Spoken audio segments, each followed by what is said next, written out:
What up, fam? Hit that like, hit that subscribe. This is A2D Wednesday Nights, talking Sixers and maybe a little tip of spring training. Let's go. I mean, how silly is that? Man, we're talking about practice. The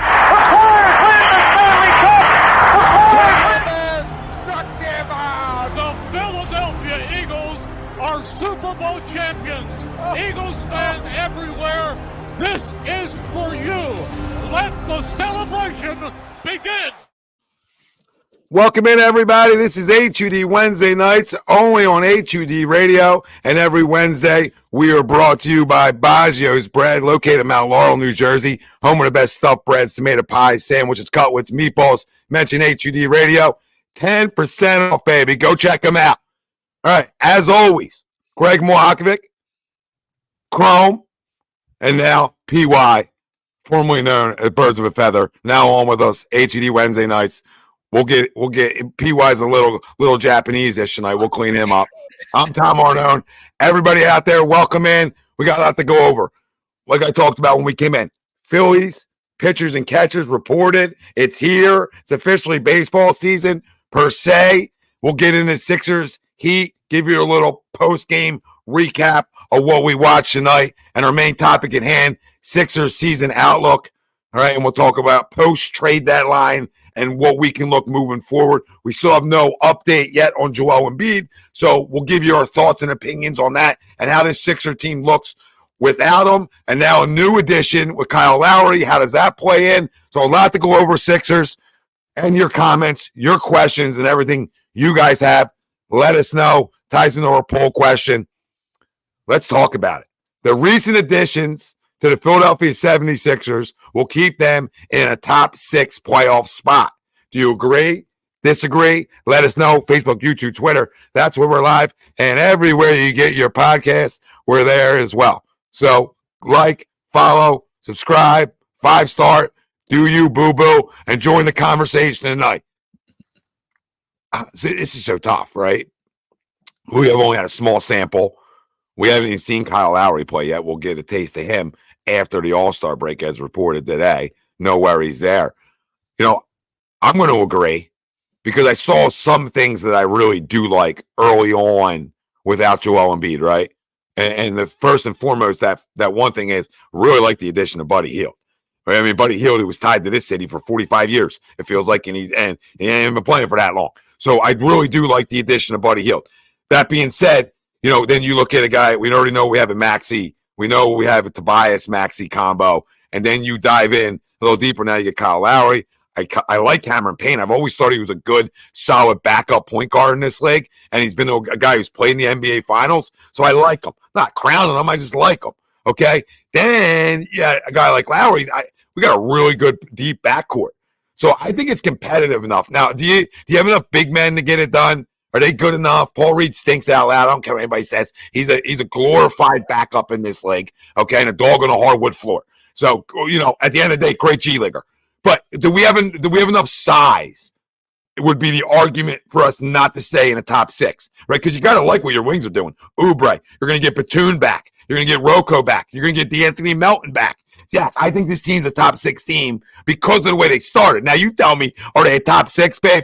When the season starts and this is your basketball team? Probably not. All right, you're looking play-in city, here we come, or open a pool, Miami Heat. You know what I mean? So, no, we wouldn't be. But the way we started in our record, you know, when Joel went down, it gives you a little bit of wiggle room to make some moves like they did, bring in the additions, get a little bit of chemistry quicker. Because if you look at it, Cameron Payne knows Nick Nurse's system, right?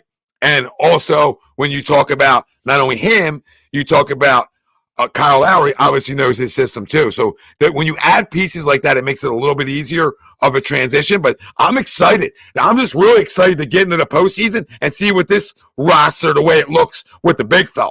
That's what I'm 6 to midnight at. Anything else, I think it's serviceable, and I think they did enough that the tread water like we begged for last Wednesday night. So that'll clap it up because I think you made good moves. I mean, people are upset about Pat Bev. I love me some Pat Bev. But we're upset about Pat Bev when you go get a legitimate backup point guard. You have DeAnthony Melton coming back, okay? And you go get a guy like Buddy Hield, right? What do we move for that? We were Marcus Morris and literally Marcus Morris and Pat Bev. You're telling me that's not it? You don't grade that at least as a B? The people are out of their damn minds, right? People fall in love with guys. I love Pat Bev. I love Marcus Morris. I gave a key to the city, essentially. So when you look at those things, why am I upset about that? Like, you got to give stuff up to get stuff, and we got stuff, and right now we're a better basketball team than we were pre-trade deadline. Okay? We are. That's factual. Now, let's see. I agree. So, family out there, I see you all chiming in. Martian, Eddie, Greg, Michael, David, Donnie. Hey, Don. Swoopy. Swoop's always in. We love Swoop. Greg Miller, Eddie Everett. So let's talk about it tonight. And we'll get to everybody, KZ, everybody chiming in, tuning in, wherever you're tuning in from. Do you agree or disagree? The recent additions to the Sixers will keep them in a top 6 playoff spot. Let us know. Yeah, I'm going to jump right in here. I agree to the poll as well. You know, I mean, their distance now as far as a play-in is it's a little bit slim. It's 2.5 games, but you're right. Having that buffer that we got when Joel was here was huge. And listen, when you make these kinds of additions, there's going to be a little bit of growing pains.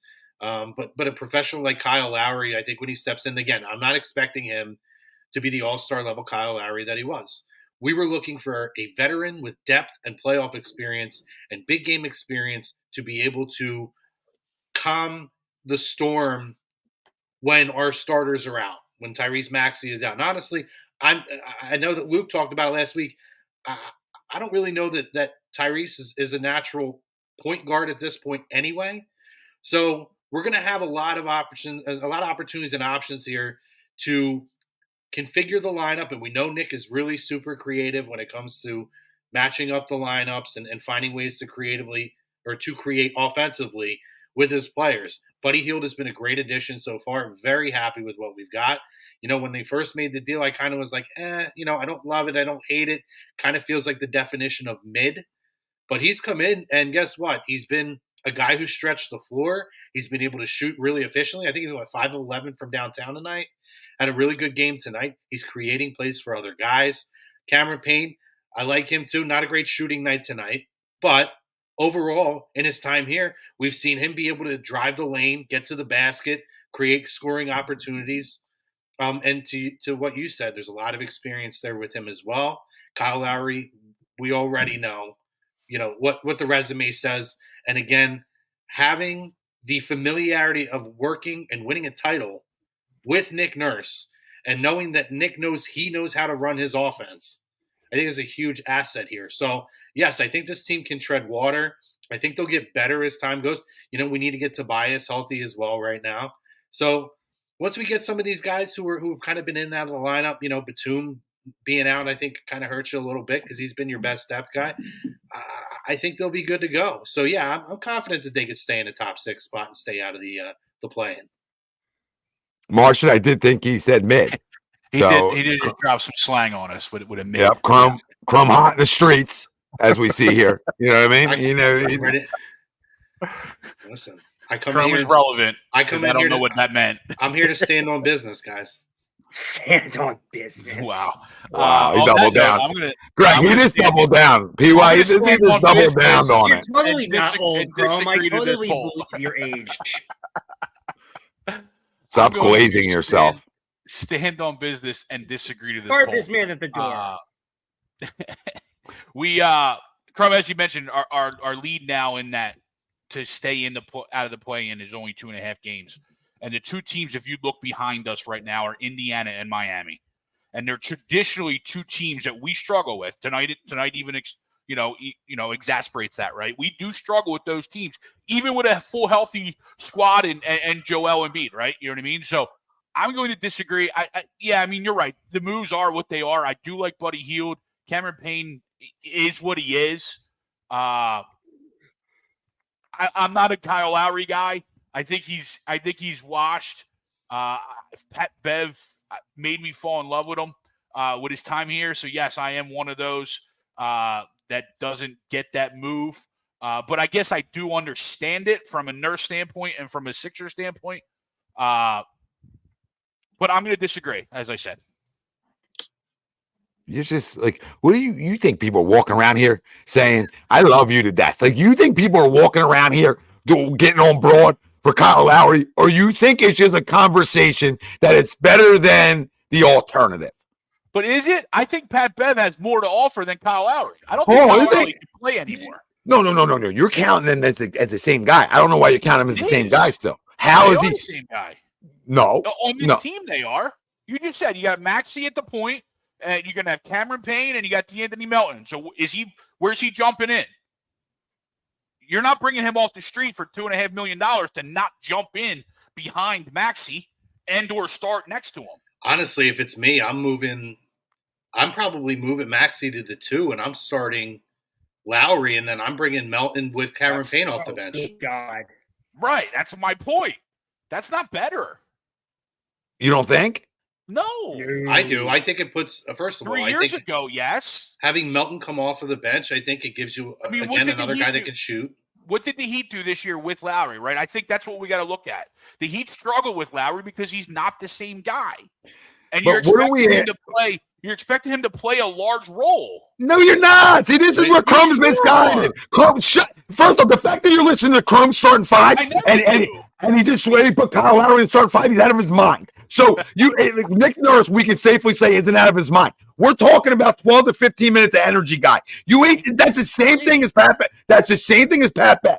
Give me 12, 15 minutes of everything you got, essentially. We're playing Pat Bev way over Pat Bev's supposed minutes before he got traded, right? We can all agree that. Oh, we had because of all the injuries. But let's not act here like that Kyle Lowry can't bring the same type of toughness that Pat Bev. Is Pat Bev better? Yes, at this point in her career, yes. But I don't get Cameron Payne, too. So I get the best of both worlds there. I get another true point guard. I get a backup point guard and Kyle Lowry for the price of one guy in Pat Beverly. Yes, and yes. I have to do that. And it's a veteran. It's the same thing Pat Bev did, except I got 2 guys who have actually been to NBA Finals. So as much as we crown Pat Bev, how much winning's he been around? So I love Pat Beverly. This isn't a shot. But let's be fair here. We brought back 2 guys that have at least got past second rounds. Not that Pat Bev hasn't, but these guys have gone to finals. Not that they were the defining piece or the main reasons, but they've been around it. Kyle Lowry was main reasons for a lot of times when he did go, or one of the main reasons. But now he's older. But 12 to 15 minutes. There's my shutdown of you, Greg. Sorry, I love you. But you listen to Chrome starting 5 is going to trigger me all night. Chrome starting 5 got Kyle Lowry in it. Oh, my God. That doesn't mean that he has to play 25 minutes just because he's starting. Again, at the end of the day, you can switch it up as far as who's closing and who's opening. I'm saying who's your starting 5? How do I start? And then if you bring Payne in or however you alternate. I don't know that I believe that Tyrese Maxey is a starting point guard in this league. I think he's an undersized too. I don't disagree with you fully. I'll never bet against him. If Lowry comes in and starts the first 5 or 6 minutes and then he's out and you see him the second half of the second quarter, I'm fine with that. You know what I mean? Doesn't mean he has to play extended minutes, but maybe he just comes out and starts the game. Yeah, maybe. All right, PY, what do you say? Yeah, I don't think so. Obviously, they're nice pieces. They are. Cameron Payne is solid. Lowry is whatever he is at this point. He's a guy. I would rather have Pat Beverly on this team right now. Obviously, he's not – the career is not in comparison. Lowry's always been the better player. But, for this team, I just think I'd rather have Beverly because he gives you that defense. He gives you that dog mentality. He gives you that guy who's going to knock you out. And I don't know what I'm getting in Kyle Lowry. Other than the feel good, home run story, hometown kid coming home, which is nice, but let PY on another show. God only hopes. But no, he just doesn't do anything for me. And I love Buddy Heild. I wanted Buddy Heild back in 2016. I've wanted him for a while, but does he really add that next level with these guys right now? It all has to do with Joel coming back.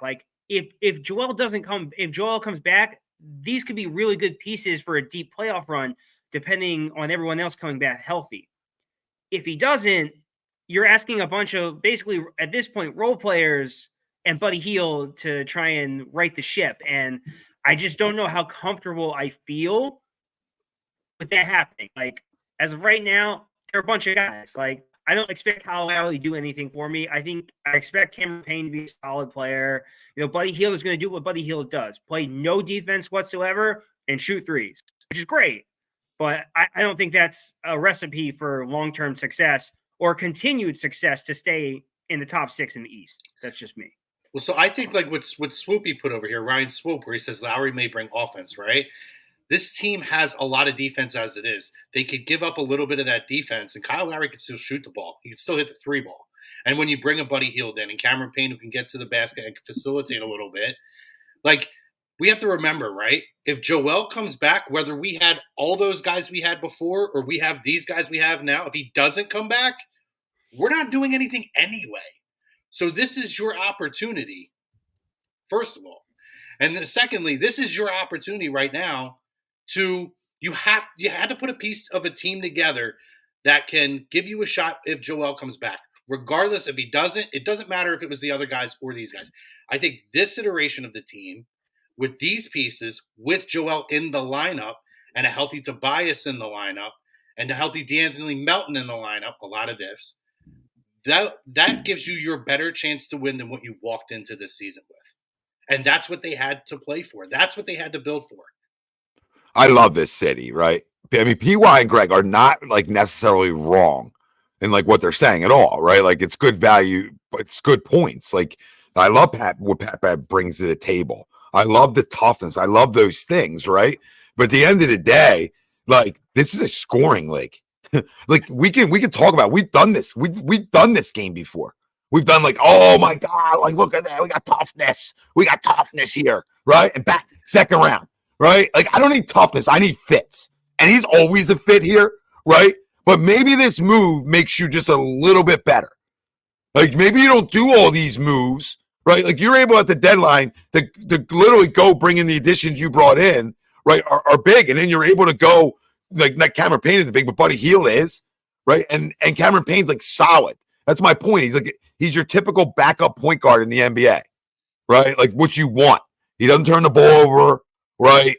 He's distribute first type of guy, and at times he can score, right? Not that he's a scorer per se, but at times he can score.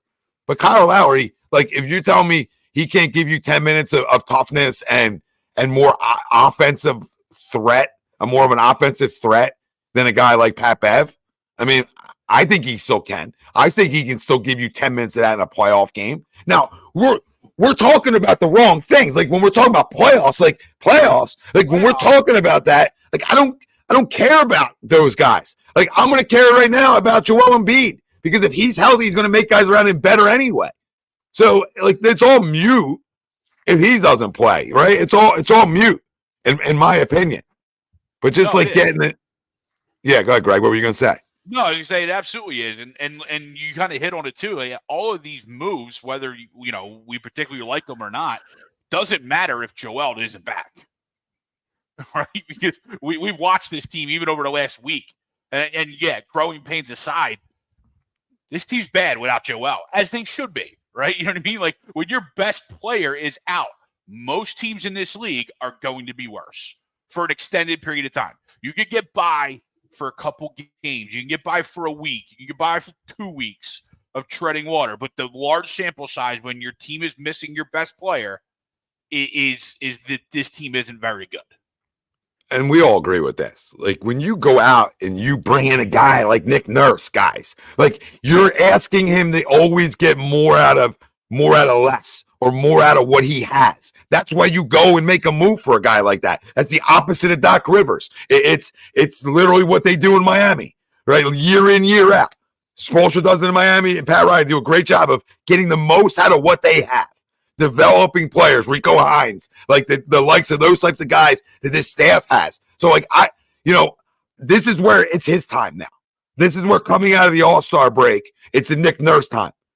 Right now, you got to get the most to tread this water back to our pole to circle back to it, to get the most out of what you have to be a top 6 seed. So you give yourselves that fighting chance for when Joel Embiid's back, right? That you're not in a playing game or you have any of those things. You're waiting for the playoffs to start, and that gives him a little bit more time too, which is important. Every day matters when you're talking about this type of injury. Tycoon says he's excited for Kyle Lowry. I wouldn't necessarily say I'm excited. Like, what about Kyle Lowry excites you? Like, what about him coming here is like fun for you? Like, is what he was 4 years ago fun? Is the fact that he's from Philly fun? Like I get it. Like, Kyle Lowry is it's a sexy name. Like, it's like, oh my God, championship, the lineage and all this other crap. But like, nothing about what he is right now does anything for me. It does not tickle my pickle in any way, shape, or form, boys and girls. Like, come on now. Like, he does nothing. Like, what about Kyle does anything for anyone? Like, literally. Like, I just want one thing. Tell me one thing that makes you excited about Kyle Lowry playing on this team, other than sentimental nonsense. I think he can hit an open three, and I think he's a guy who's won a lot of games in this league and a lot of playoff games. And I think when you're looking at a roster like this and a younger team, I think he can teach things, right? If he's willing to still teach, still have that mindset too. Like, I think he's a guy that can really help Tyrese Maxey. I think he's a guy that can help a guy like Anthony Melton. I think he brings value like a Pat Bev does on the things that we don't see. Pat Bev just makes sure you see that. He's going to make sure for the pod that we all see it, right? And I love him, and rightfully so. And Pat Bev's tremendous to me. I hated him. But I hated him coming into the until he got here. Until he got here. He is the walking definition of you can't stand a guy until you have him on your team. And you're like, oh, I get it now. Yeah. Yep. That's 100% it. Like, I could not stand him anywhere else he was. Like, this is the guy who's getting on top of tables, pointing at LeBron and laughing at him when they got Paul George. And then he comes here, and I'm like, dude, I love this guy. I wanted him for like 10 years. Like, let's make this happen. Like, it's complete, like, difference type of player he is when he's here. And Robert, get to some of these comments, right? Great comments, guys. Keep them coming. Love talking Sixers shop with the fam. Rob says Maxey, Buddy, Batum, Harris, Reed, and Oubre, Melton, Lowry off the bench is decent. Yeah, I don't. Yes. So who do you have starting? With Oubre. Okay, yeah. I was like, well, I'll just read a bunch of stuff because you left out Joel, in my opinion. But yeah, that's a really good starting five for regular season basketball to me. Like, that should be enough offense, enough things to win enough games to stay as a top 6 seed. Now you make one substitution there, and you're talking about a championship caliber starting five. I'm not telling you it's the best starting five. I'm not doing that. I'm telling you it's a championship starting five. If you take out B-ball, G League Paul, and you put in the MVP, you talk about Joel, Tobias, whenever he's done with influenza for the 40th time, Batum, Buddy, and Maxey. When you get that starting five, that's a problem. That's a problem. I mean, I would say up at night if I'm the defensive coordinators in the NBA. I really air quote that. If I'm defensive coordinators in the NBA, having to defend what we're laying out there, not only in the ability to drive to the bucket, but the ability to space the floor even more than ever. Probably the last time the Sixers could space the floor like they do right now, per se, for Joel Embiid was like Ilyasova and guys I feel like he never got a chance to play with because he was hurt. Like Bellinelli, right? PY. Like, there was dudes who could stretch it. This is big time. This ain't just JJ Redick and guys. Batum, Buddy, Maxey, Tobias, all good 3-point shooters. Wow. And all do different things. Right? They all bring you something different.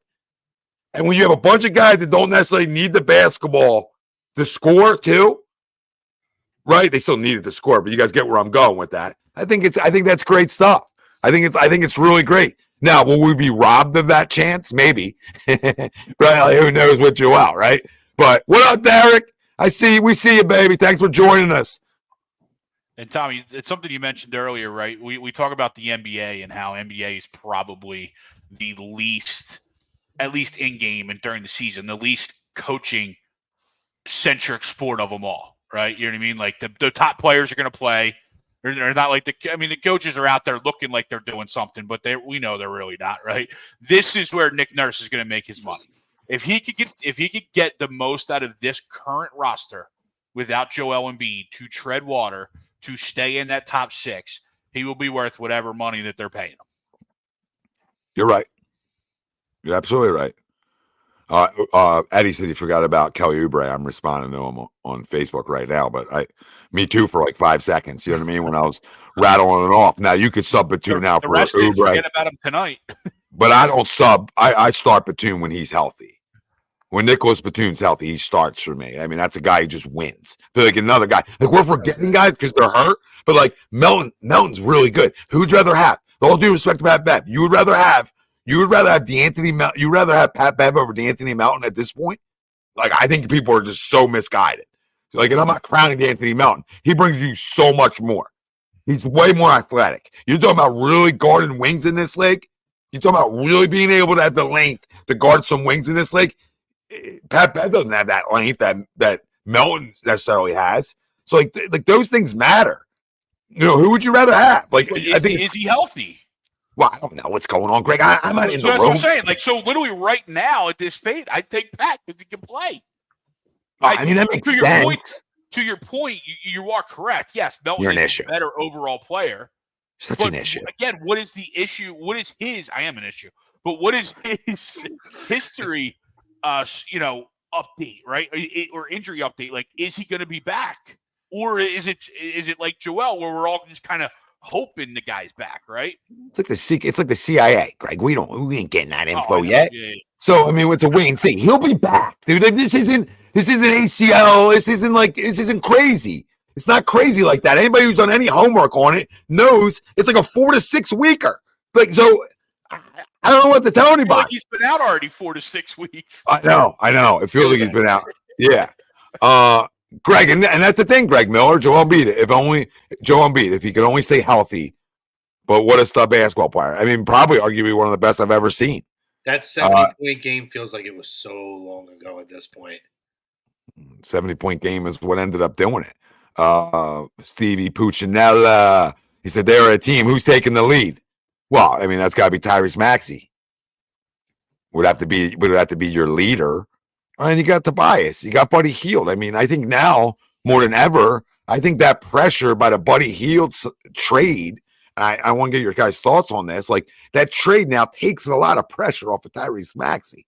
Like, and not only like personal pressure, not only personal, but the way defenses have to now guard you as a basketball team when Tobias plays too, obviously.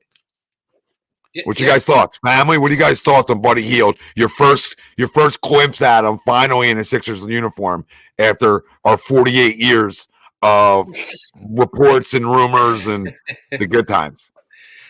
No, I mean, I agree with you. I think, obviously, again, like we talked about, he stretches the floor. He sees the floor really well. He facilitates the guys. I think he takes a lot of the pressure off as opposed to Tyrese being the only guard back there, really, without D'Anthony in the lineup, who has to find ways to score and to facilitate the basketball. And I would take it a step further because as far as the leadership pressure that's on him, that's where a Kyle Lowry is super valuable because of the fact that he's been there, his experience in the league. And like we said, right, whether you believe he's a 1 or a 2, talking about Maxey is an undersized 2, your best chance of turning him into a bona fide point guard is having a guy like a Kyle Lowry who has climbed to the mountaintop over and over and been in big games, who can now help this phase of his development as the floor general. No, I think you're right. I think it does matter. You know, that can affect it, right? It can help you grow. We've already seen, as much as we despise James Harden here, again, right? But we've already seen Tyrese talk about that. Go back to Danny Green even. Danny Green, he wouldn't shoot the 3, and Danny Green used to pressure him in practice. Take your shots. Then Harden comes in and says, you need to take that shot more, right? Those two guys, yeah, and those two guys helped him to develop that part of his game to gain the confidence. Shoot! Shoot the ball! And you saw it from rookie year, right? And now you see him, and sometimes he's taking some of those Steph, almost at the logo 3-point shots and hitting them. So he's feeling good about on the himself. line. Yeah. these guys who are veterans have such a massive effect on these young guys. So like having a Buddy Hield here who's played with some really good players in this league and played for some really good coaches, and then having a Kyle Lowry, even for the leadership aspect alone, can be extremely, extremely valuable. And it takes a lot of pressure off of them. Absolutely. What do you guys feels? What's up in your feels about Buddy Hield? He's real. I think he's a really solid player. Like he's gonna, especially when you're gonna get Joel back. Like him in that lineup, being able to space the floor with him is huge. Like he's not gonna give you much defense, if any. But like you don't really need that with him. Like you just need him to stretch the field. You need him to shoot a three. Like, and I think pairing him with Maxey is going to be a really good job because he's going to get that running mate. He's going to get someone he can count on to where even if it's not falling for him, like 3-point wise or just shooting wise, Buddy Hield will shoot. Buddy Hield will shoot until his arms fall off. That's just who he is. Like there is never a bad shot that Buddy Hield will look at and be like, no, I won't take that. No, he will. Like that's just the type of player he is. So like I think it's gonna work with Maxey in the sense that like there's gonna be nights where he's on, there's gonna be nights where he's off, and those nights where he's off, he's going to have someone to lean on to take the pressure off him and to not have to force stuff because he can just pass it to Hield and be like, and just let him hit the shots he needs to hit. Yeah, exactly. You're right. KZ says Lowry hasn't climbed to the mountaintop. He's been carried to the mountaintop. There's a difference. Listen, KZ. That's a great one. I like that. That sounds like sour grapes because he was on the beneficiary side of the 4 bounces. But why are we even having that conversation? Because that doesn't matter. Nobody's asking him to carry us to the top of the damn mountain here. What we're asking you to do is be a leader by example. And just be that vet that is needed, a guy who's been there. So you get carried all you want. You could be in the briefcase all you want, KZ. You still been there. So if you've been to the top of the mountain, you know your way up there, right? Do you not know your way up there? Or am I an idiot? And I love you, KZ, but you want to that ain't the conversation. So guys who talk like that are guys that think it's 5 years ago, right? That's that conversation, Greg. On the other side of it, it ain't 5 years ago. He's an old man now who you hope come playoff time can hit a couple open threes for you. If you want more than that, if anybody's expecting more for him to climb the mountain, hey, here he goes. He's carrying Joel at the top of the mountaintop, all right? With his knees, the way Kyle Lowry moves, then you're misguided. Don't overhype what was done here. But you can not overhype it and not expect much, but still know what you got is better than essentially the 2 things you gave up. Everything you brought in here at the deadline, and I'll argue with you all day, is better than what you gave out. Overall, it is better. And I think it's hard not to agree with that. And if you agree with it or disagree with it, make sure you go, of course, trying to do something, and we got oh, my God. You know what I mean? This is my life. All right. If you agree or disagree with it, doesn't matter. Hit the like, subscribe, follow, stay with us, turn your alerts on, continue the conversation. Talking Sixers, talking what they did, after the deadline. All right. And does it make them can they stay and tread water and be a top 6 team come playoff time? What's everybody's thoughts on that? Because now at this point, there's nothing more you can do unless there's maybe another buyout. And my biggest concern with them staying in the top 6 would be size. And I think we saw it tonight, right? Recapping the game a little bit, we saw it tonight in the closing minutes. We couldn't get a rebound. We couldn't get a rebound. And yeah, that's probably our biggest miss. And again, there is still time with the buyouts, right? But that was probably our biggest miss. And at the deadline was adding any sort of size. No, you're right. Chucks, we've done this. Yeah. Chuck, sorry. Me and PY, we in our first rodeo. Forget that, like, me and you did show for like a whole year together and we were just back and forth with each other all the time. Like, what is this? We have this Ben ain't our Simmons first rodeo. Arguments, okay? Once you do the Ben Simmons argument, there's nothing else that like will even compare. There is. I don't know. I was a part of the Westbrook Shady argument. That was something else. Yeah, Shady's better. I mean, that's. I'm with you. Yeah. That's you could take the love away and just know who's better. We're not going to do this tonight, but 7 years later, that point still stands. Yeah, and 7 years later, more reports stand that neither one's really a great guy. So we can't even use that. Where was I at? I was wanting some more comments. Marsh says Lowry, one of the leaders on a championship team. Pat Bev led the Timberwolves to a play-in win.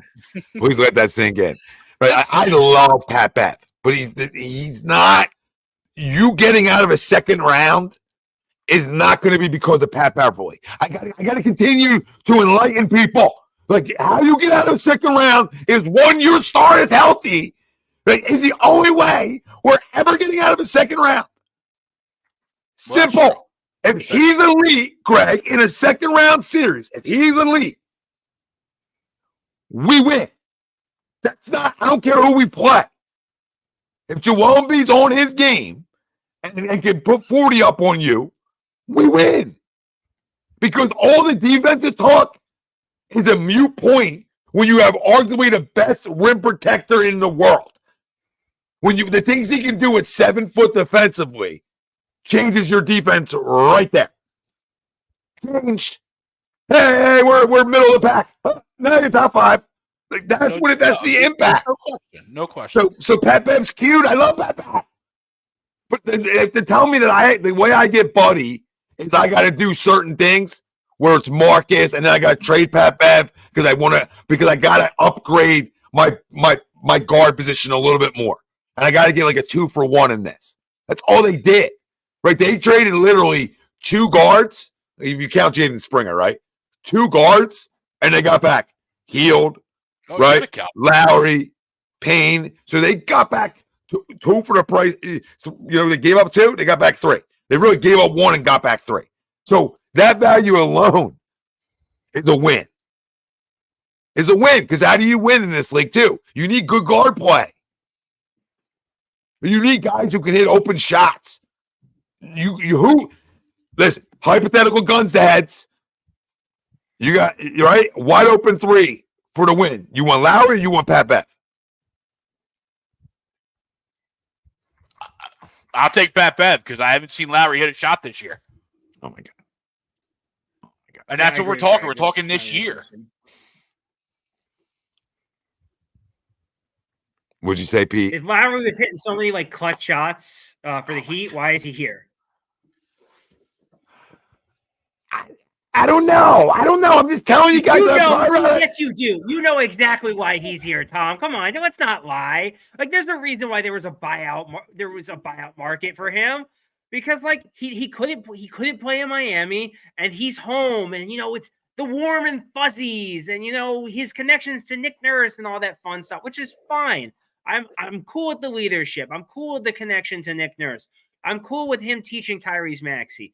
But the notion that, like, I'm going to be able to trust Kyle Lowry to hit, like, a shot in a big moment, it's laughable to me. Like, let's be real. Maybe. Again, but then the fact of the matter is, like, how many clutch shots would we expect either one of them to take? True. With what we have out there. If healthy, again, all goes back to the big guy. And then it goes back to guys like Batum. It goes back to Heild. Yeah. It goes back to Oubre, Maxey, Tobias, like Rocco. There's like so many other guys that I'd rather have shooting besides Pat Bev anyway. So in reality, it's just really liking a player and upset that he's not here because he fit here. But another fun podcast. It is in that But if not for you, but for a lot of people, it is. I agree with you.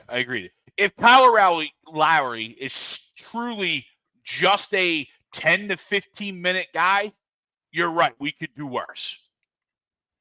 I just have a feeling coming in here with the staff that he already knows, with the kind of priority that it felt like that he's going to be pushed into a larger role, and that's where ultimately my issue runs into because I don't think he has that larger role. So I don't think he will.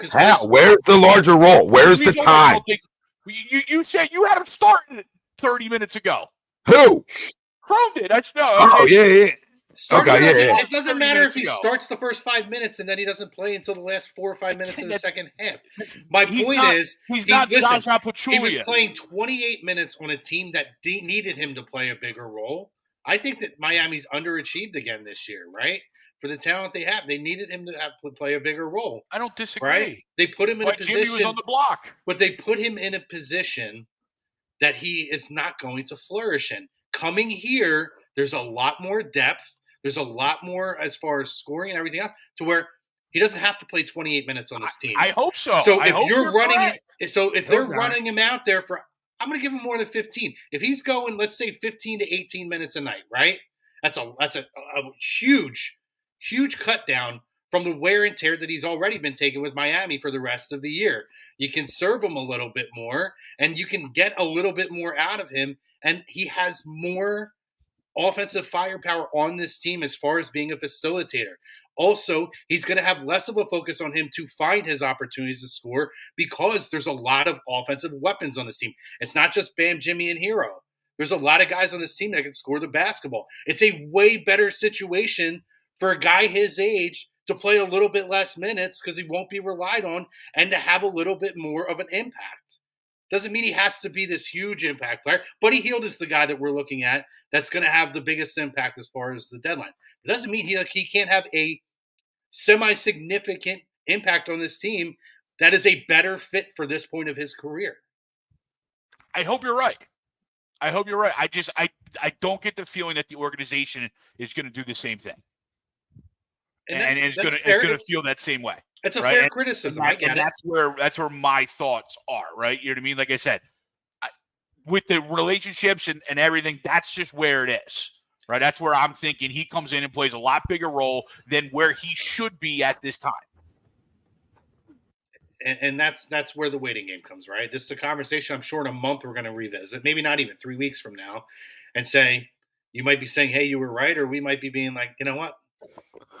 They're kind of fitting him in the right spots. It's something we're going to revisit, but I'm not putting the X on him right away.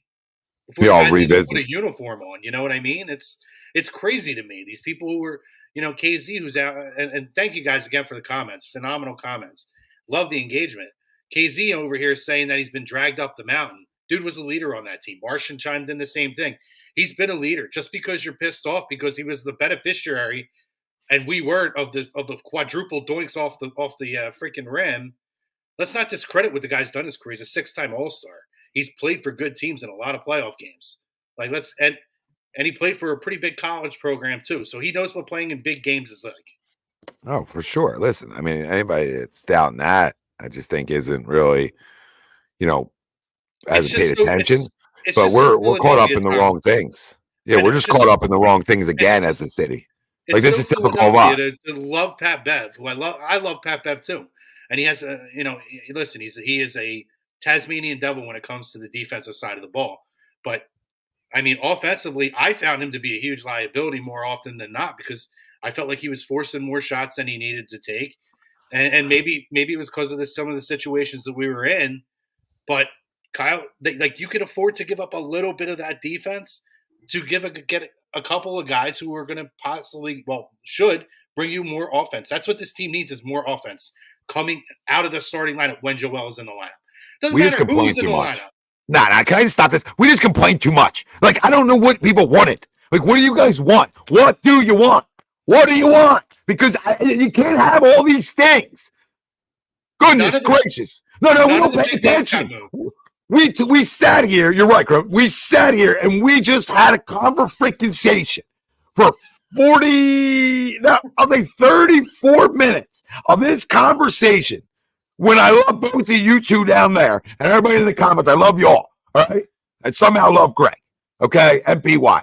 But at the end of the day, we sat here and talked about the two wrong things. The two wrong things. We got caught up in a guy who wants to pull out a playbook, a play sheet right on the bench, and that's cool, and that's awesome. I love that you're engaged, bro. All right? Go be a coach then. You know what I mean? I love that you teach. But we're so in love with that, but Kyle Lowry can't do that. He won't be a leader enough for that. And the fact that we haven't talked about the best part of the addition, which is Buddy Heild, the reason you make the moves you got to go make, and we're more concerned about Pat Bev and goddamn Kyle Lowry tells me everything I need to know about us as a fan base, myself included, right? Like, I should have reeled this in. I should have grabbed, you know what I mean? I should have said, oh, what are we still talking about these two for? Part of it was my fault because I brought it up. But at the end of the day, like, we talked way too long about two marginal guys that marginal impact guys. Like, marginal. To your point, too, right? The DeJounte Murrays, the Jimmy Butlers, the Laurie Markkanens, none of the big names got moved. Like, let's be honest, as far as the names that got moved, probably Bogdanovich and Heild are the two biggest names. So in terms of what was actually added to teams, the Sixers are right up there in terms of making one of the biggest moves at the deadline. Well, KZ, we've mentioned, not that you're wrong, KZ, but we've mentioned the fact of the importance of them figuring out another big man. Right. Obviously, there wasn't anybody to work with yet. Doesn't mean more buyouts don't happen. Doesn't mean that they can't still get somebody else that is like serviceable. But, this is why you pay a guy like Paul Reed, right? Organizationally, they paid to keep him, right? You brought in Mo Bamba. You brought in these guys to try to help you with no Joel Embiid. So, but again, you're going to look at a game like tonight, per se, and there's no Tobias. So, like, your rebounding is going to be affected right there because he's a good rebounder. So, I mean, yeah, we could use some more size, but we're also not the smallest team in the yard. Right? You know what I mean? What did we say last week, Greg? We're not the goddamn Chihuahua around a bunch of like Alaskan Huskies. You know what I mean? Like we're right there. We're not a small team. Well, Greg, so everybody is like simmer down. And Kyle Lowry, just a newsflash, pretty good rebounder, even though he can't jump over a freaking clipboard. Well, Greg, that's writing the point signs on. Listen, Greg and Tom, you guys were on last week with Luke. Yeah, we understand that you need a big man. They didn't go out and get him. But we specifically mentioned last week, too, they needed a big man and they needed guard depth. So did they get the big man? No. There was an astronomical ask for guys, in my opinion, like Olynyk and Drummond, who were the two guys, I think, on the market that could have made the biggest impact, big man-wise, right? So instead, they went out and they said, okay, we're going to ride it out with Paul Reed. Let's really address the depth in the backcourt. And that's what they did. They upgraded the 2 spot. They upgraded the 1 spot. So, yes, it's not that I misunderstand anything or any of us here do. We have to discuss what was done because this is what we have right now. And, yes, they did need backcourt depth. They need it at the 1 and the 2. We don't know when DeAnthony Melton's coming back yet. Yeah, but, Martian's comment's great, too, by the way. Maury calling for LeBron, KD, Booker, Beals, what shooters do. Shooters shoot. He is spot LeBron, on. Those are the only names you trade Tobias for, though, right? Like, those are the names worth trading that contract for. Other than that, you just sit and hold. No, and Swoop, I get you, bro. I get you. Sixers lost tons of defense, not just Beverly, but Springer. Come on, bro. Swoopy, I love you. I love you, Ben. I love you. You're always in every show. But are we really talking about Jaden Springer right now? And don't bring up freaking a Wednesday night against Seth Curry playing East Coast time. Please don't do this. Right? Please don't do this. You all fall in love with guys. Jaden Springer's okay, man. He's a guy that's got a lot of hop to his step. All right, but we overrating Jaden Springer. Jaden Springer might be a guy who plays in the league for 10 years. But if you're trying to win right now, Jaden Springer is totally tradable. And you had to get second-round picks back because of what you gave up for Heild. So you were forced to do some of the things you did. Make sense? You're forced to do it, guys. Why? What are you saying? Or add a 2-way knockdown shooter? Why 1-way shooters? You act like you're going to the buffet, Swoop. We ain't going to the buffet shopping for players at the deadline. It's not like it doesn't work like that. He looked for 2-way guys. Marshall just told you who he called. He called for LeBron, KD, Booker. So we think he didn't try and lift up every stone. That's what I'm saying. How about we give him credit? And I've been very critical of Daryl Morey. But can we give him a little bit of credit? Where there's a lot of general managers that don't do anything. Like, gosh darn it. Can we just say, hey, Daryl, you know what? You made an effort this deadline. He was the You made an effort to get rid of Ben Simmons. You made an effort to get rid of James Harden before it became a distraction. Why can't we give him any credit? He was the first Goodness one to gracious. call him LeBron, by the way. There were other teams that called, and the reports were out where Morey had been the very first one to make the call on LeBron. As soon as LeBron put a tweet out, or I don't know, was it an X or whatever they call it, or an Instagram story, I think they said immediately he was on the phone trying to see if there was any credibility to him being moved. We're not doing fake news tonight, KZ. We're not doing fake news tonight. I mean, come on. When did I hype up Lowry? When? Or I hyped up the leadership. That's it. I sat here and said the same thing other guy said. He's old. But can he hold it open 3? I hope so. Right? How much time is he really gonna get? Like, come on. They didn't hype up Kyle Lowry. All right. What up, Cotton Ball? Casey, I do agree with you. Ricky Council. I've really liked what I've seen from Ricky Council. And Takaravius Smith. I do. But you need veterans too. And you see, dude, if the guy's not good enough and Kyle Lowry's not good enough, you think Nick Nurse is going to keep playing him? Right? Like, think about it. You think he's going to keep playing him? It's not Doc Rivers. I was about to say, it's not Doc. Mr. Rudy P, nobody has more PTSD than me. My son's the guy who continues to have an injury that derails our season yearly. So, we're all hitting it together. Casey, he doesn't deserve credit for cleaning it all up. I mean, me and PY had these conversations. So the Daryl Morey does not deserve credit for moving on for Ben Simmons, getting rid of that, getting what he could get back. Okay, it wasn't Halliburton. All right. You could say, okay, you made a bad move there. I get it. Right? But he then got Harden. Harden wanted to be a problem, and he didn't kiss his you know what, right? He made a move. He got a lot back for that deal. Like, he got a lot back for that. PCD then went and moved to go get who? Buddy Heild. So when you really look at it, the picks and the players, like, you made out okay. Right, guys? Like, you made out okay on it. And then like I said, then he goes at the deadline and makes, these moves. Like, I just think he's done a good job of, like, sort of cleaning some stuff up. But, like, what's he going to do if his best player isn't playing?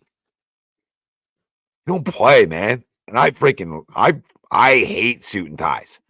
So I would have no problem running dudes out of town. But I think he's always tried. For whatever that means. It's funny, like the Halliburton stuff comes out now, but how true is that? Yeah, I don't even necessarily. Yeah, I don't know.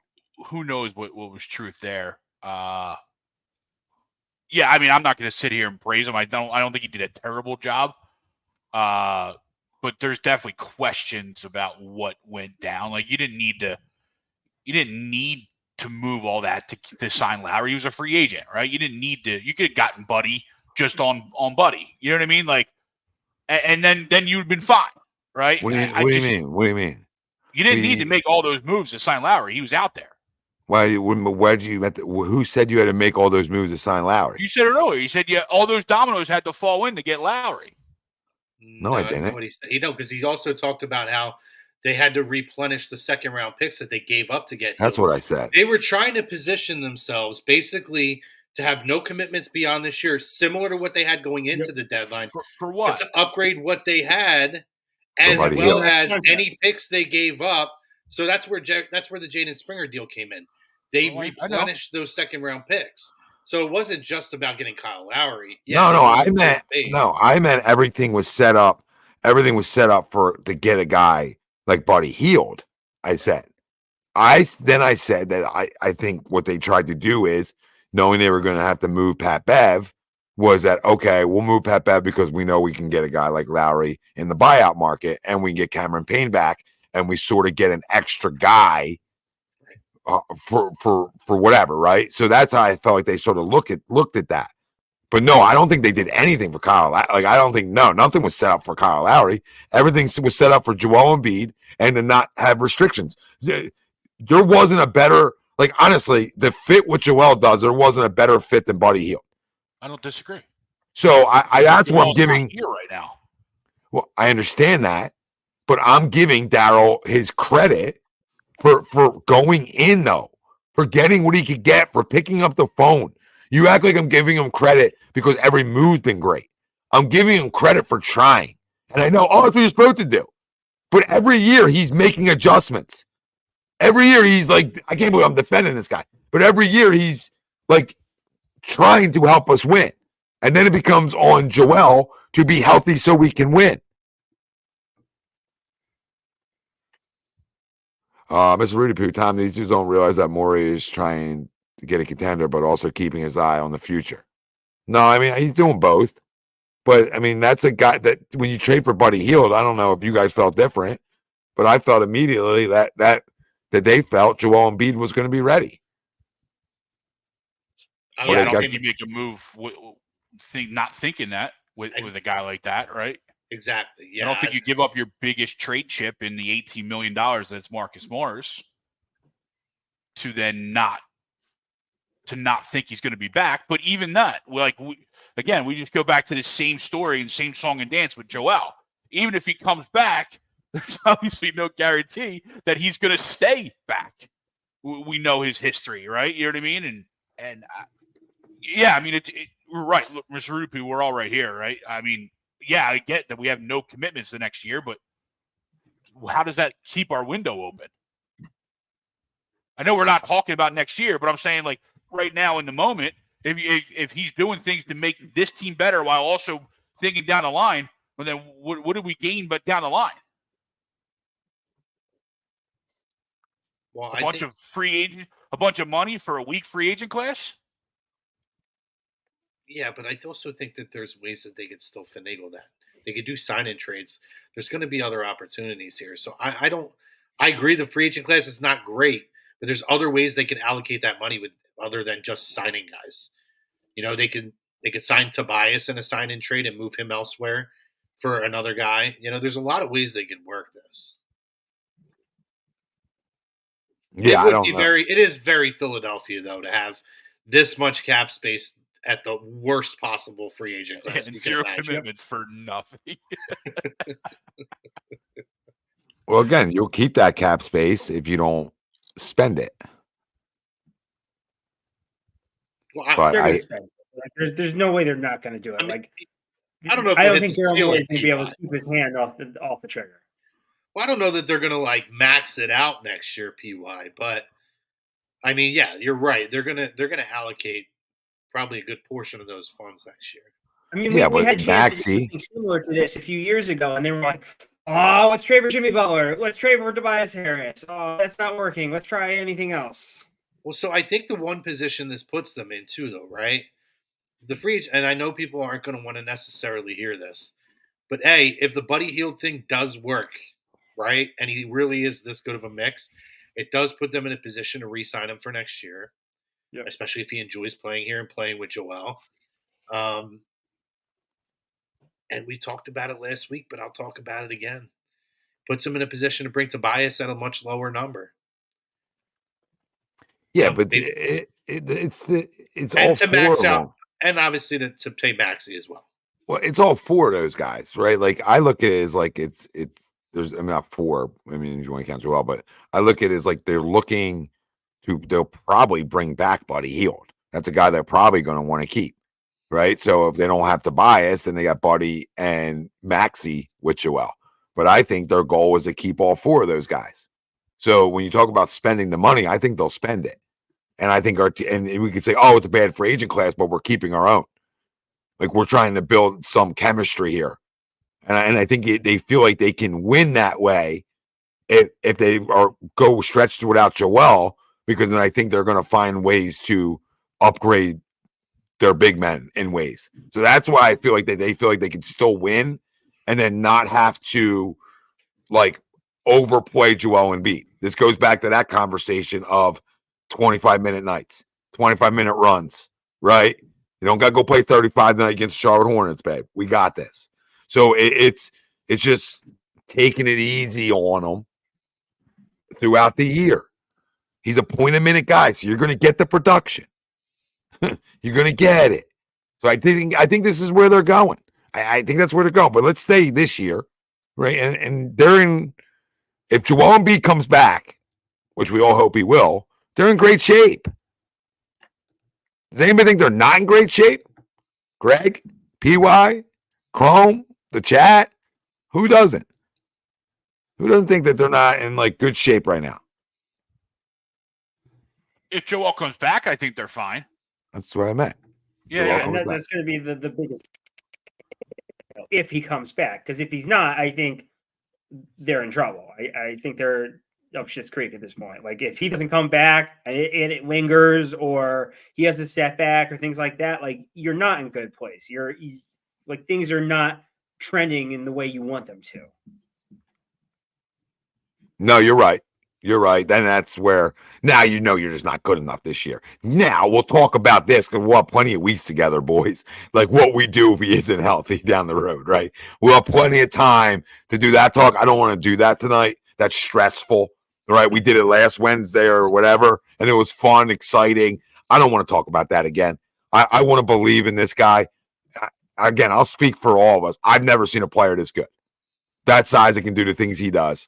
And all I'm asking for is like, we'll start with 1 year of full health, but maybe two. Two would be nice. Like one, when you're at it, while you're there, it throws us in a second year because I don't think we're beatable. I don't think anybody beats us, Greg. Sorry, I don't think anybody beats us if he's healthy. I swear by it. It's definitely tough to argue because we've never. The only problem is obviously we've never seen it. Right, we've never seen him fully healthy. Even last year, and we quote unquote, got the closest. He wasn't healthy, right? You know what I mean? Couple years ago with the Raptors and the eyeball, again wasn't healthy. So, yeah.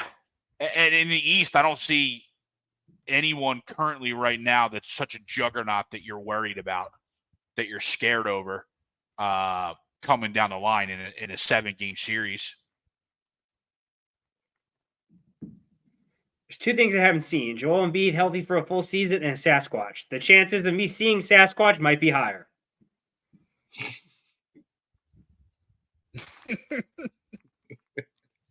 Might see reindeer fly before that happens. I might see Santa Claus in person. Like these, like come on, like I love seen Joel. Santa Claus yet in person. I mean,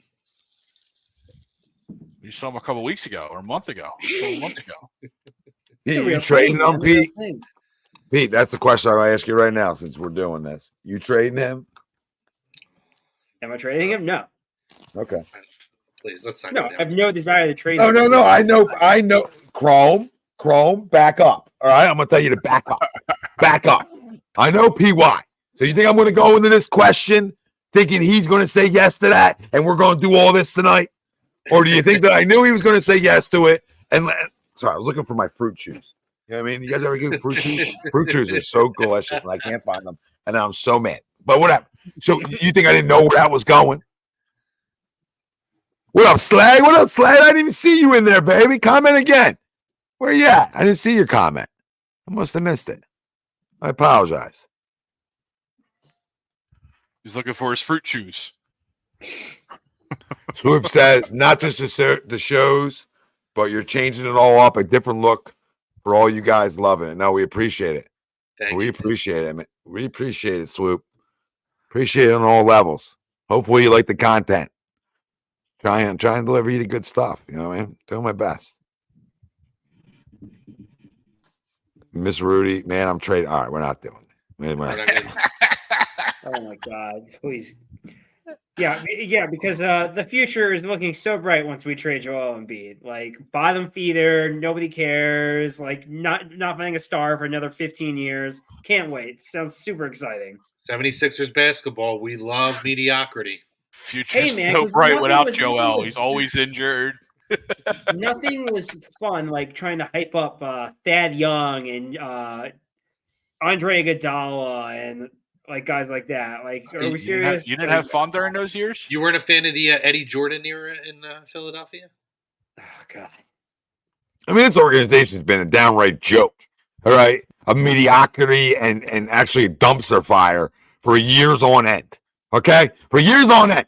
And then we go out here and we get ourselves generational. We finally, we were told two guys. The one guy is a freaking kitty cat, all right? But the other guy really was generational. Generational. And we can't get that healthy for a year? Like full health.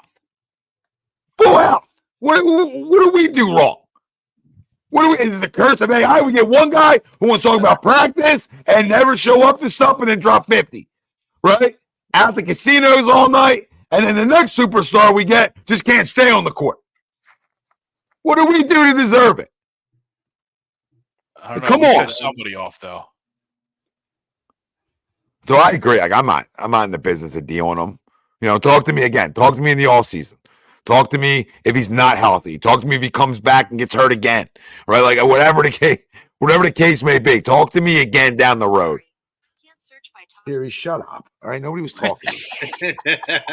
Nobody was talking to you. Does that all the time. That was a dynamite dropping. Michael says Joel needs to drop 15 and never play over 28 minutes. Like, first off, Mike. What? Mike, he could play. Mike, he could play. He could drop 28 in 28 minutes. So one thing, like, yeah, you could play him 28 minutes every night. He's going to give you 28 and 10. You know, I mean, that's what people need to understand is like you don't have to overplay him. That's the key. You don't have to overplay him. He's going to give you your production. Now, you have three other little show ponies, right, that can score the basketball. Buddy, Tobias, Tyrese. Now you feel better about that conversation. You definitely feel better about it. I mean, it's a Rudy Poo. You asking me, are you out of your mind? Is he generational? You've seen greatness in generational before, but the talent didn't stop producing in the postseason. Boo, don't shake your head. Don't shake your head, Greg. He holds the record for most points as a Sixer in a game. Like, how is that not generational? How is not, like, before he was injured, like, that was generational. He was dropping high 30s, 40s, 50s in 3 quarters of play. Like, how is that not generational? Like, oh, ask Greg. Like, we haven't had a guy who's averaging like. Did you watch games 5, 6, and 7 against the Celtics last year? I did. He was hurt. So I hear you, but we can't say he's generational, but then also not be able to criticize him for being hurt. That's different conversation.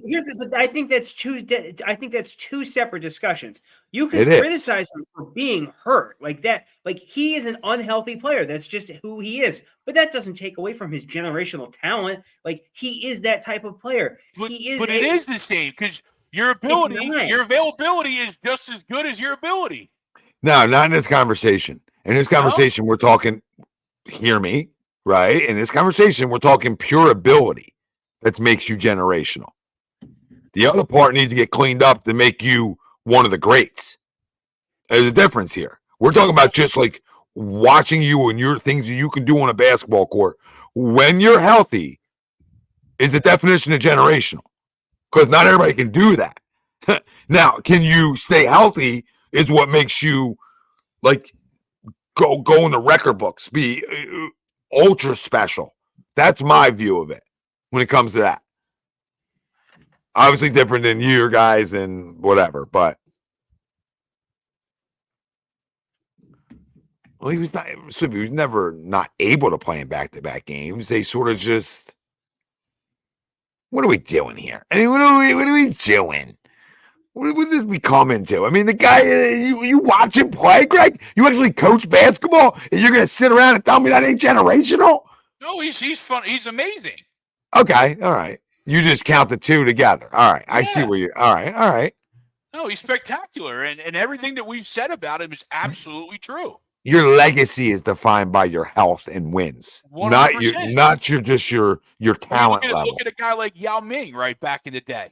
You Like, love this I compare. don't think he was I don't think he was as talented and quote unquote generational as Joel, but he dealt with the same type of injury concerns throughout his whole career, which makes him a really good, great NBA player and great basketball player, but takes him out of any type of longevity and generational cases.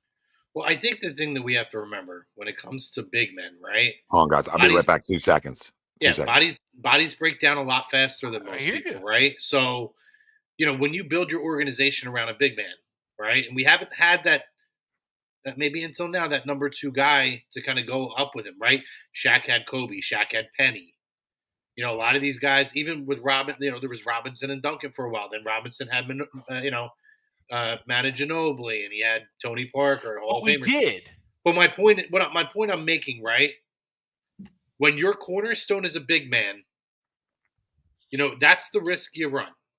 Sure. But in terms of the talent, he is head and shoulders. We may not have ever seen a player in terms of the total skill set, including the defensive side of the basketball, that has quite been like Joel Embiid. I do think one of the misfortunes has been, the fact that he hasn't had that other guy who could take the load off and you can count on winning games. Because Ben Simmons, he was great defensively. And, those 10, 10, and 10 triple-doubles look good as far as a quote-unquote triple-double. But offensively, the aggressiveness was hit and miss. It wasn't great. He really hasn't had, a Robin or, another Batman, like we talk with the Eagles with fat Batman and skinny Batman and all that. He hasn't had that. So he's had to do and take a lot more of the go ahead. I just say he's had to take a lot more of the pressure of carrying teams that most big men don't. So he does play a lot more minutes than maybe he should. Although I've been, while you are talking, I'm looking at his minutes, right? Like we keep saying the San Antonio game was the game that wasn't even close to the most minutes he's played this year, by the way. He played pretty much around where he plays, which is 34 to 36 minutes. But there was a stretch in the beginning of the year where they played him 30 minutes every night. So they did do things to conserve him. He averaged a point a minute, no matter how many minutes he played in games. Sure, he always has. I think they did try to manage his load a little bit, and they ramped it up. But he only played 36 minutes in that San Antonio game. He played 36 minutes in almost probably 15 games this year. So we keep saying because he scored 70 in the San Antonio game was a thing. But anyway, just to circle it back, I think that's the thing with Joel that has been a detriment as well, is that he hasn't had a true second reliable scorer that you can take him out of a game and leave him out of a game. And, how many games did we see this team, guys, where they go into the fourth quarter over the last 3 or 4 years with 10, 12, 13, 14-point leads, and they blow them in the fourth quarter? A lot of games. Yeah, I find that to be more product of what the NBA is than I agree. But I agree. You. But if you can't, we've seen them take them out with a 22-point lead, and then they have to bring them back in because the bench can't hold it within the last 6 minutes of a game. And so who are you bringing in? You're bringing in your number one scorer and your number one defender, and that's him. So, I think that's a detriment to him that they haven't found the true number 2 guy for him, to where he doesn't have to play as many minutes because other guys can score, to where when he's not in the lineup, like Tyrese still hasn't been that guy. Tyrese doesn't look at his numbers. When Joel's not in the lineup, his assists go down and his shooting percentage goes down. He's still developing. Yeah. But they haven't even had anybody close. He's probably the closest they've had. And you still can't rely on him without Joel in the lineup. This is a microcosm this season of his entire career. When Joel is not in it, they don't have a chance. They look like a totally different team. As opposed to Kobe could carry the Lakers when Shaq wasn't in the lineup. Penny and Nick Anderson, those guys, that team could still play well and win games without Shaq. Every year it's the same thing. If anything happens to Joel, they don't have the right guy. They don't have another guy that you can rely on and say they could still win games. So, yes, of course, he's playing a lot more minutes. He's taking a lot more beating on his body because he's your only chance to win. But that's also the organization's fault. You're 100% right on that. You know what I mean? Like, that's the organization's fault for picking a Ben Simmons, right? And I'm not saying at the time everyone thought it was a great pick, right? It was a no-brainer. I mean, it was, you can never doubt that pick. But there was a time, like, we could go back. So I hear what you're saying, and you're right, but that's not. I don't think that's that's more of an organizational failure than Joel putting that pressure on himself. You know what I mean? It is trying to carry the load. No, it is. The organization puts that load on his back, and it's been through multiple front offices. Yeah, numerous head coaches and numerous misstep after misstep with this organization. Like whether it's the Jahlil Okafor, whether it's Nerlens Noel, whether it's Ben Simmons, like whether it's Markelle Fultz, like pick and choose whatever you want, and you can literally see like the dominoes just continue to fall and fall and fall, and this is why we are where we are. You know what I mean? Like all we needed was one other guy. That's all they needed, and like obviously like you found Tyrese Maxey, he's a really talented player, but like, is he that superstar that we need? Time will tell. Oh yeah, well, right? Yeah, well, he is. I mean, he looks to be able to get better. Like, he gets better. Like even like without Joel right away, he'll struggle to like sort of figure himself out. And we got to keep in mind he's a 23-year-old kid, right? So he's still growing as a player. And what I say to guys all the time, if you're really talented and you're always willing to learn and you're always willing to grow your game and you're a sponge for it, guess what, babe? You know what I mean? You're going to be able to play. Oh, yeah, you're going to be able to play. Yeah, you're going to be able to play whatever you're playing for a long, long time. All right? A long, long time. So it's simple stuff. Simple stuff. And I think Tyrese Maxey has that ability to want to grow, to always learn. And you've watched it, right? You watched it. I like this team. I do. I know they haven't really had the wins to show for it, but they also haven't had everybody play together. But I'm really looking forward to after the All-Star break. Not for Kyle Lowry, by the way, but I'm looking forward to the hopes of getting D'Anthony Melton back, the hopes of getting Nicholas Batum back in the lineup, Tobias consistently, Rocco. Some of these names that we haven't seen a lot of recently. I think it's important for us to get these guys back and see what we're able to go accomplish without Joel.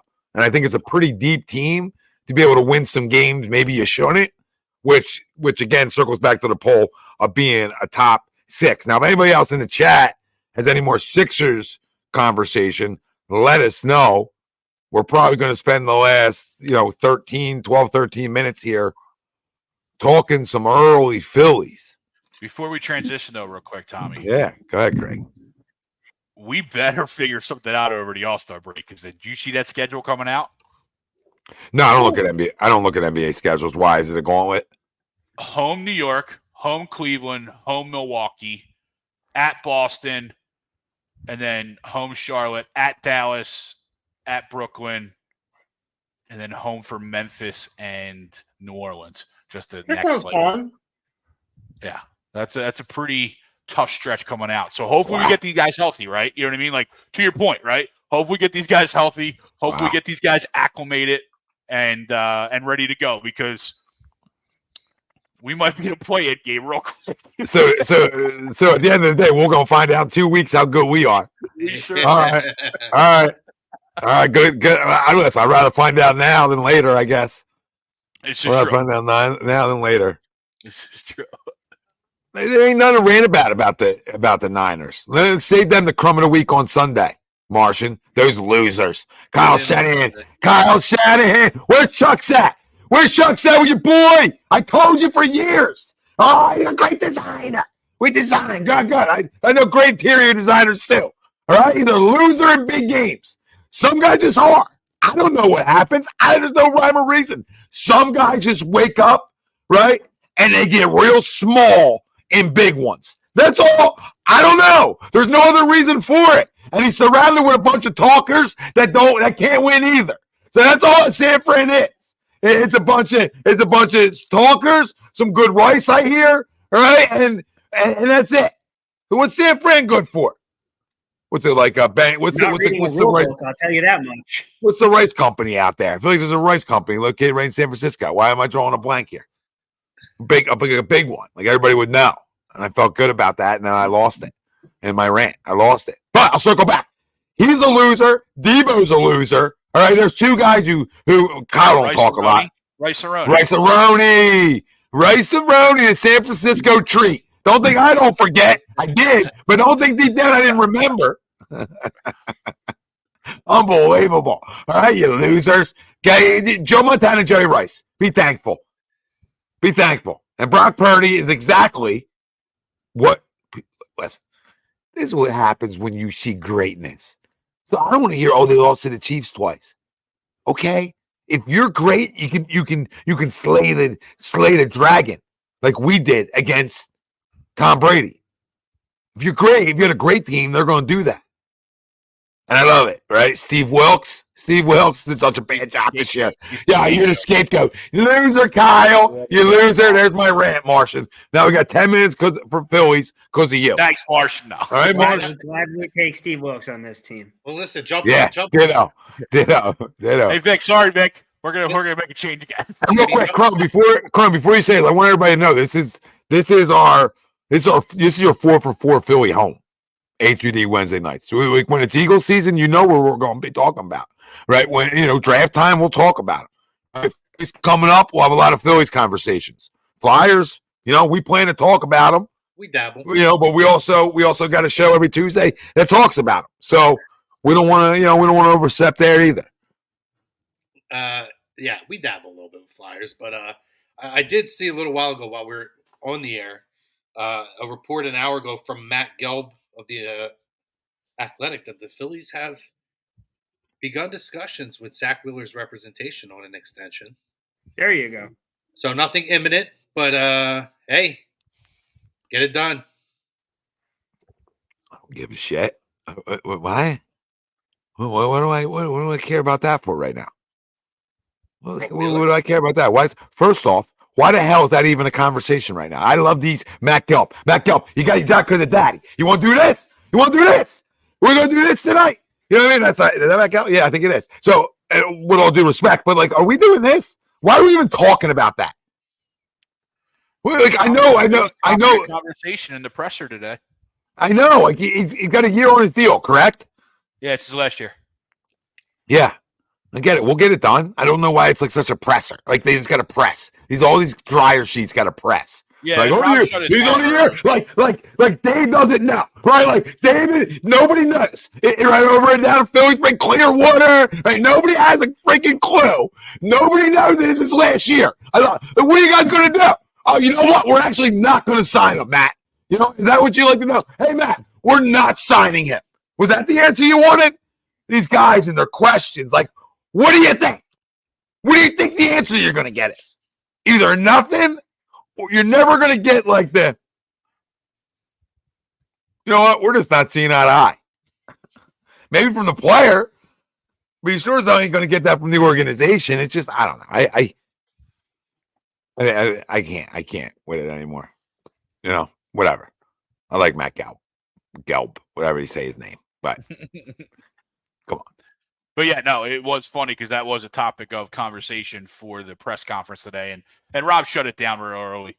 I think he even cut off the question when he realized where it was going, and he goes, "That's not I want to deal with Zach Wheeler, the player, because that's what we're dealing with here. That's outside the building. They'll get him inked up. It's not. I'm not worried about it. They got Nola done, didn't they? What's up, Pete? I said I agree with Tom. It's not even something I think about because oh man, I wonder if they're going to sign Zach Wheeler. Of course they're going to sign Zach Wheeler. There's 4 or 5 other things off the top of my head I would rather them do or things I need to be worried about. Zach Wheeler would not crack my top 10 of worry things right now. I agree. We just watched it happen with Aaron Nola. He's back. He's back. I don't. They're. Why do you think they didn't spend a lot of money this offseason? Think it's by accident? Or you think they're trying to keep their money tight so they can go and spend the money on a guy like Zach Wheeler? Like, come on. Connect some dots. If you think the Phillies are like Trying to figure it out. like if you think the Phillies are just like, you know what? Hey, we're just gonna let them walk. We can't afford it. Good question, Matty. Thanks for the question, bud. Thanks for stopping by. Go get a little tan. All right, go get a little sun. A little sun, babe. Listen, real quick, D Slayer. Appreciate the super chat. Off topic. We'll answer it quickly. Thoughts on Hassan Reddick. If he doesn't get his money, he wants to be traded. There you go. Yep. No, I don't care what he says on Twitter. If he doesn't, he's not. It's simple shit. This guy on Twitter. I never asked to be traded. Shut up. Everybody stop tweeting. Can everybody just stop tweeting? No shit. Yes, you did. Because if you don't get paid, you don't want to be here. That's how it works. We all get it. Hi. Doesn't mean you hate us as Eagles fans. So you got to go to Eagles Twitter and massage the ball sacks of a bunch of losers, a bunch of nerds. Right? That's all you're massaging. Look, guys, I never said I wanted to, so it's going to be the organization's fault when I'm not here. Hello? Like, does anybody have a brain? Does anybody in today's world actually think? Anybody? I'm just asking for myself and a lot of friends I know. I mean, it's amazing. Like, we're going to, oh, he said he didn't want to be traded. Guys, look, he never wanted to. It's the media. The media. What are you talking about? If the guy doesn't get his money, he wants out. Simple. Anybody disagree with that? No. No, and honestly, that whole comment could also be, hey, they couldn't find a trade partner already, at least at this point. So let's do a little damage control on this now. No, absolutely. You're right on that point too. That's like thinking critically, like actually like having a brain and saying, well, this could be another reason why he would tweet something like that, right? Yeah. Just think a little bit, people. Look, but at the end of the day, he wants to be traded. He wants out if they won't pay him. It's okay. I don't dislike Hassan Reddick, but he's the same guy who was on a defense that just utterly collapsed in front of my face. And he had a lot of things that seemed like he had problems with. So you want more money? I don't think he had a sack for 4 weeks. Well, it's because they dropped him in coverage for 4 weeks. Nah, they didn't drop him in coverage for 4 weeks. They dropped them in coverage 4 or 5 times a game. Okay, whatever. That's a 3-4 defense. Some of y'all. Yeah, I was going to say, moving to a 3-4 defense, you don't think he's going to be in coverage next year? I don't know what you guys want. That's been going around forever. That's why I think it's funny that we overrate it per se. Like, not that I'm okay with it. I just think it's funny. Like, I've been dropping in coverage for years, so nothing new. I've just never been a fan of a 3-4 defense. Right? I just always felt like there was holes on 3-4 defenses that 4-3s don't necessarily have. But whatever, it's more of a passing league now. So I guess the linebackers dropping is one of those huge holes. Yep, that's why we drafted a guy that probably can only drop in coverage because he's so small. So give me your. I'll start with this because we know what our expectations are. And we'll just leave this conversation, Phillies, right here. Is this team good enough to go to a World Series? Because I'll start. Because I have my answer. You can just know, Greg? No. PY, what'd you say? Oh, I say yeah. You say yeah. Chrome, you can go last on this because we'll save the Cardinal for last. You know what I mean? You sit on the porch and chirp for a minute. Right? As the Phils guys go here. Sit on your bat. Sit on your bat as the Cardinal. Like the kid at the party without the ice cream. That's what. Don't disrespect the birds on the bat, buddy. Just cake for you tonight, buddy. It's just going to be cake. We're just going to do the cake. We're not doing the ice cream too. Yes, absolutely. When you really look at their lineup and their staff and their bullpen, you're like, oh, okay. Okay, I know they didn't do a lot this offseason, but all right. That's pretty good. The starting 5 is really good. Really good. They just bring in these extra guys that make them deeper and camp arms, right? It's really what it is. We'll see, and you want some guys in AAA. So all these extra moves are just like extra. You look at their lineup, really good. David Buchanan. They're really good. The weakest point maybe you can say is the bullpen, but when you really look at it, it's not bad. When you factor in the kid as well as a big part of that pen this year, like they're good. I mean, it's all health, right? Sir Anthony's good if he's healthy. Alvarado's good, right? Matt Strum had a really good year for us. Hoffman had a really good year for us. So Orion was came up and had a pitch in the biggest spots ever. So you would hope that would help him coming into this year. And then I know I'm missing some guys in the back end of the pen, but it's not as bad as we thought it was. Those are your main guys. Oh, Gregory Soto. You got Soto back too. So I mean, you have good arms back there. So I don't think it's as like I know people talking second place. I know the Braves are good. I get it. I understand that. I know the Dodgers are really good. That's cool. So are we. I think we throughout it all season because we didn't spend the money. I think people seem to like, oh crap, right? Like, oh, we're still really good. I don't know. Brian, what do you think? Do I think? Looking at the roster today, I think they can get back. If you're asking, can they get back? Yes, I think they can get back. I think they're gonna need to make some tweaks and some moves as we go along. You know, we've seen them tied to some other guys. I like the move they made today. I mean, Spencer Turnbull didn't have a great year last year, but he's had some really good years in this league. And for low risk, high reward, a guy like that, if he can pitch like he did 2 years ago with a sub-3 ERA out of the bullpen, I think it's another guy with experience that you could really utilize here. So, I mean, their lineup I thought hit last year, and they pitched well. So, you know, I think the key is going to be getting guys like Trey Turner to have a consistent year, which I would have 100% faith in.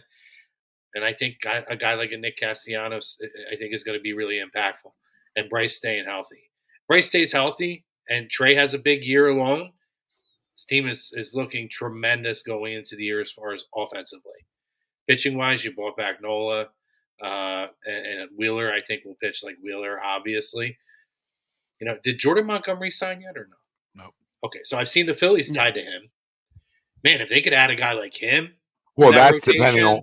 Well, then what do you want to do, right? It's like, what do they want to do? Because right now, like they're deep right there, right? They have Wheeler, they have Knowles, they have Walker, they have Ranger, and then they have Christopher Sanchez, who they really liked and threw well. So the way they probably would look at that, like, okay, we go get a guy like Montgomery, we probably move Sanchez to the bullpen. That helps us out there. So either way, like they're in good shape, like going into it.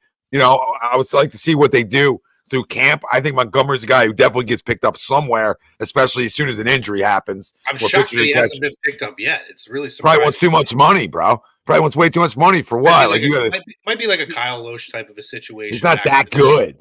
Like he's not that good. He's trying to parlay his postseason with the Rangers to overshadow an average career so far. Yeah, but his last 2 years he's been pretty good. Especially when you look at the year with the Yankees and the Cardinals, he pitched pretty damn well not this past season, the season before. And he pitched really well for the Rangers last year. I think you're underestimating how good he can be, particularly if he's your 3. If he's your 3, slotted behind Nolan and Wheeler, that's a hell of a top 3. It's one of the best top 3 in the entire league. Yeah, I think it already is. I think that pushes them over the top. Because I think that really solidifies and really deepens your options as far as your starting rotation. I mean, I would love a Trevor Bauer. I mean, I would be all in on Trevor Bauer. Not sure why they. Then that's. Well, they're all idiots. The whole league's idiots. They're all idiots. I mean, he knows nobody's going to touch him. He's literally willing to play for free. Yeah, he knows nobody's going to touch him too. He said it basically. Well, because he's not an idiot, and you get blackballed for something like somebody made something up about you, and you get blackballed. Yep. Sign me up for Trevor Bauer. That's tough. And while we're at it, sign me up for Brendan Woodruff. And don't come at me when he's hurt. I understand. That's why I want him now. I'm with you. You give him a 3-4 year deal. I know we talked about this before. You give him a 3-4 year deal. Put a little pocket in his money right now. Or put a little money in his pocket. Pocket in his money. Put the pocket in the money. Give him a little bit now. get him in rehab. Years 2, 3. This sounds rough right here. He's pocketing his money, rehab, everything. Listen, Greg. But then heavily backload it, incentive base in 2, 3, years 2 and 3. Put some options in there, so if he doesn't like it, or there's outs, right? The contracts are built like that. I'm in. Listen, and it works. Then you extend your window. Well, it works too, Right? Greg. He even extended Zach. Zach's 35. Right? You know what I mean? So I'm all in on, 34, 35. I'm all in for extending them. But just like with Nola, like by the end of their contract, we're going to be up against it. Greg, it works too. I mean, in 2003, the St. Louis Cardinals went out and signed Chris Carpenter and sat him for an entire year. And dude ended up being one of the best pitchers in organizational history. And Phillies fans are very familiar with him. Yeah, it can work. Appreciate it. It can work. And a guy like that, I like Woodruff a lot too. And I think you could really get him for, if you give him security and hey, we're not just gonna, wait till you're ready to go and make it a prove it deal. We'll give you 2-3 years, 100%, 100%. Yeah, they're going what's 3 years, $50 million with 40 of it in the back end the last 2 years. Hey, lube him up a little bit, make him put a smile on his face. Don says Alec Boehm 30 homers. No. Agree or disagree? Disagree. I'll say 25. Yeah, disagree. Yeah, that'd be a good 20s though. High 20s though. He was on pace last year before he got hurt. Not for 30, but for a monster year. He led our team in RBIs for a while before he got hurt. He had a really good year. He did. I think this lineup's going to be better this year than it was last year. I just think the more comfortable Stott and Boehm get, the better they get. I think the more comfortable a guy like Rojas can get, the better they can get.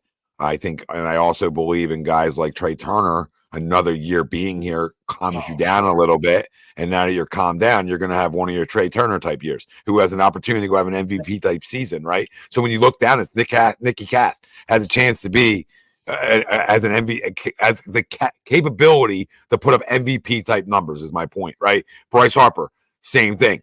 Kyle Schwarber, losing the baseball, always has that opportunity to go hit 55 and be in the conversation, right? So my point is when you look throughout this team, they have a lot of those guys, right? A lot of those guys. So when you go look at the Dodgers, you're like, oh my God, we're really good. That's all. We're really good. Really good. What I like they kept, they kept Rhys Hoskins, of course, but we're really good. And I think we need to still realize that. Even though we didn't make a bunch of big moves this year, we've made a bunch of big moves every year. Exactly, PY. If you can go get the guy from Cleveland, who I'm just drawing a blank on because it's late, but you guys know I'm talking about, the closer. Yeah, I know who you're talking about. Yeah. If you can go get him, sure, I'm all in for that. All in for that. I think some of the biggest things is because everyone is upset because we didn't go out and we didn't make the sexy moves, but if some of the moves in-house work out, those are your sexy moves. If Rojas can hit while also being an elite outfielder, a great defensive outfielder, that's sexy. If Kerkering can be what you think he is, that's your sexy move. If those two things hit, you're set. You didn't need to go out and spend money and do those things because you made those moves. Obviously, we wanted to keep Rhys. I loved Rhys Hoskins. He was robbed of his final year here. But, it's just things have to happen the way they have to happen. Sometimes you don't need the home run hit every time. Sometimes the single works. The walk works for me. I don't need the home run every single time for every player. It's obviously it would be awesome if we had that. But, it just doesn't need to happen that way. And you have so much talent. I'm sorry, real quick, Greg. You're giving Martian a chance to play every day. Sorry. That's important here. To PY's point, you're giving guys chances to play every day that could have really years and have shown the ability to be really good hitter, especially Brandon Marsh has shown the ability to be a really good defender and a really good hitter, especially with more ABs he gets. And he hit lefties decently last year for not getting a lot of run against them. And I think him getting a year to go after it's huge. Remember, you have Christian Pache too. So if Yohan Rojas doesn't hit, Christian Pache won't hit either. So you have that. You always have that option. But I just think when you guys look through it, it's really better than we're giving this team and this organization credit for. You talk about two spots in your entire lineup that you may have a question mark. Come on. How many teams have that? And you're talking about one you don't in Brandon Marsh. So you really have one question mark in your entire lineup? Come on. That's a World Series contender. You have 0 question marks in your starting rotation. 0. Zilch. Outside of Ranger just being healthy is your biggest question mark. Biggest one. Who might end up being the bullpen guy we're talking about down the road. Who might be your closer when this is all said and done if Jordan Montgomery comes in. So this team is like a piece away from everybody saying, oh, yeah. They're as good as the Dodgers. They are as good as the Dodgers. They act like they ain't good as the Dodgers when the Dodgers are perennial losers and Dave Roberts is a perennial loser. Cool COVID cup, okay? You loser. He's a loser too. So you want to circle the wagons on guys who never win big ones? Kyle Shanahan, Dave Roberts, anyone go down the list. We go down the list. I'm scared of the Dodgers. I'm more scared of the Braves than I'm scared of the Dodgers, with all due respect. Because if Chris Sale finds himself, Houston, we may have a problem. But outside of that, I ain't scared of nobody. How are we going into this year scared of people? Because we didn't make a splash? That's when you go win it. Newsflash to people. When you don't go do that, is usually the year you sneak up on people. You're not the hunted. The Dodgers are hunted. Mookie Betts talks now. You hunted. You're hunted. We can sort of just go through it, in my opinion. Yeah, D. Slayer said it. Thanks for the super chat, brother. 3 minutes, boys. 3 minutes, we get out of here. I'm just going to say this, and then, Greg, you go through your thing. I just shot Greg down. I think the two keys, right, outside of obviously you want Trey to get that all year, it's 2 things. Can Stott make that next step? Because to me, he was the most impressive guy from start to finish in the lineup last year. Like he already had his baby. I like that. Got that out of the way, per se, right? It's not in infant stages, so you're a little more relaxed. Early to spring training, too, by the way. And I know when you look at the numbers, statistics, and I feel like this is where statistics can lie, it looks like Real Muto, JT, had the typical year, right? But if you look at his situational hitting, he was not good last year. So if who is this? JT. If his situational hitting, if his situational hitting is what it has been in years past, and he comes up with hits at more key moments in the game, where it's what you would expect from him, I think those 2 factors are a massive difference maker in how this team rolls defensively and offensively. And I'll leave it at that. Let you Phillies guys finish this up. Well, yeah, Alvarado, Hoffman, Soto, Dominguez. I mean, they're all capable closers. And Mr. Rudy Poe. Greg, say what you're going to say, and we'll get ourselves out of here. No, I was just gonna. I mean, you did kind of shut me down in your rant, but it was like you're 100%.